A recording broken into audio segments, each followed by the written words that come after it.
Shalom, selamat pagi, jemaat yang dikasihi dalam Tuhan. Selamat berjumpa kembali dalam doa pagi Gereja Toraja Jemaat Sudia, edisi Rabu 2 Maret 2022. Sebelum memulai aktivitas kita hari ini, kita akan bersaat teduh sejenak dengan membaca firman Tuhan. Sebelumnya, mari kita berdoa. Bapa kami yang berada di dalam sorga, di pagi yang indah ini, kami ingin mengucap syukur atas seluruh berkat dan penyertaan yang telah Engkau berikan, sehingga kami dapat dibangunkan setelah menjalani malam yang penuh dengan kedamaian. Pada kesempatan ini, sebelum kami memulai aktivitas, kami akan membaca serta merenungkan sebagian kecil dari ayat firman-Mu. Biarlah firman yang kami baca dan dengar dapat menjadi petunjuk bagi kehidupan kami untuk menjalani aktivitas pada hari ini. Di dalam nama Tuhan Yesus, kami mengucap syukur. Haleluya. Amin.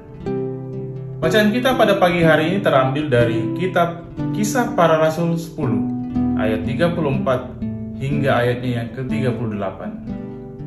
Saya akan membaca ayat yang ke-34.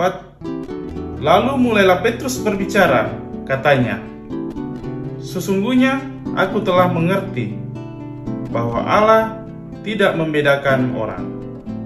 Demikian firman Tuhan. Jemaat yang dikasihi dalam Tuhan, tema renungan kita pada pagi hari ini adalah singkapkanlah pamanasai.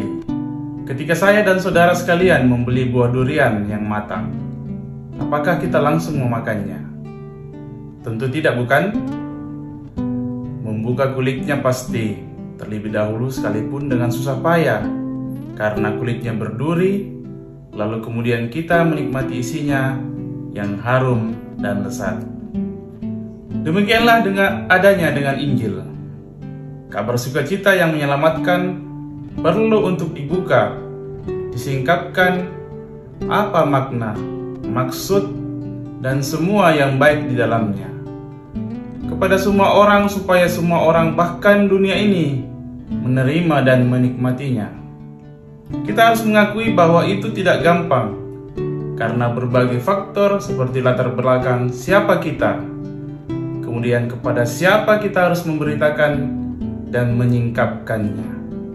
Status kita sebagai orang Kristen pada satu sisi merupakan kebanggaan yang sungguh luar biasa dan patut kita syukuri. Mengapa? Karena pengenalan kita akan Kristus telah mendatangkan kemerdekaan.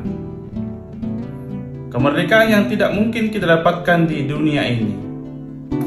Tetapi pada sisi lain, status kekristenan itu merupakan tanggung jawab besar bagi kita untuk menyatakan kasih dan keselamatan dari Allah bagi orang lain di sekitar kita.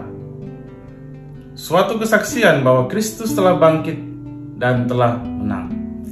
Dalam bacaan kita di ayat 34, kita menemukan khotbah pertama Petrus kepada orang-orang bukan Yahudi. Oleh kuasa Roh Kudus, Petrus dengan berani dan yakin berbicara siapa Yesus kepada orang Romawi yang hanya percaya pada dewa dan tunduk kepada kaisar, bahwa Yesus datang ke dalam dunia ini bukan hanya untuk orang Yahudi saja, tetapi juga untuk mereka. Petrus menyingkapkan Injil dengan menjelaskan kesempurnaan Yesus sebagai anak Allah yang datang ke dalam dunia ini, mati, bangkit, dan naik ke surga untuk menyelamatkan manusia dari segala dosa dan kesalahannya. Selain penyingkapan siapa Yesus, Petrus juga memberi kesaksian hidupnya yang berpusat pada Yesus. Lalu bagaimana dengan kita? Kita semua sama seperti Petrus yang diberi tugas yang sama menyingkapkan siapa Yesus bagi dunia ini. Memberitakan Injil adalah tugas kita bersama, tentu berdasarkan Alkitab dan pengalaman rohani yang juga berpusat pada Kristus. Penyingkapan kita akan Dia akan membuat dunia ini juga menikmati kasih-Nya yang agung, yaitu keselamatan. Amin firman Tuhan. jemaat yang dikasihi dalam Tuhan Yesus Kristus, kita akan berdoa dan mendukung saudara-saudara kita yang saat ini sedang berduka dan yang sedang sakit, dirawat di rumah maupun yang dirawat di rumah sakit. Pun kita berdoa buat saudara-saudara kita yang hari ini berulang tahun, antara lain Nyonya Asik Palulungan, Yusuf Matota, Gracia Indrimat Wijaya, Arian Oscar Tonglo, Marson Setiawan, Kiri Fegiraldi, Nyonya Herlina Susilo, Nyonya Marita Alorerong, dan Nyonya Marta Maulani. Mari kita berdoa. Tuhan Allah yang Maha Kasih, tidak hentinya kami memuji dan memuliakan-Mu, terlebih atas hari baru dan nafas kehidupan yang masih boleh kami rasakan hingga saat ini. Bapa yang di surga, kami berterima kasih atas berkat dan penyertaan-Mu, sehingga pada kesempatan pagi ini kami bisa membaca dan merenungkan bersama akan kebenaran firman untuk memuliakan nama-Mu. Kami bersyukur di pagi ini Tuhan, atas pertambahan usia bagi saudara-saudara kami. Berkatilah dia agar hari-harinya dipenuhi dengan kebahagiaan serta sukacita. Begitupun dengan saudara-saudara kami yang dalam kelemahan tubuh, kami mohon Engkau yang akan melawat mereka dan memberikan kekuatan sehingga boleh pulih dari sakitnya. Bagi jemaat-Mu yang berduka, Engkau yang akan memberikan penghiburan. Tak luput kami berdoa agar penyakit corona bisa segera hilang dari muka bumi, sehingga kehidupan seluruh manusia di bumi ini bisa berjalan pulih sebagaimana mestinya.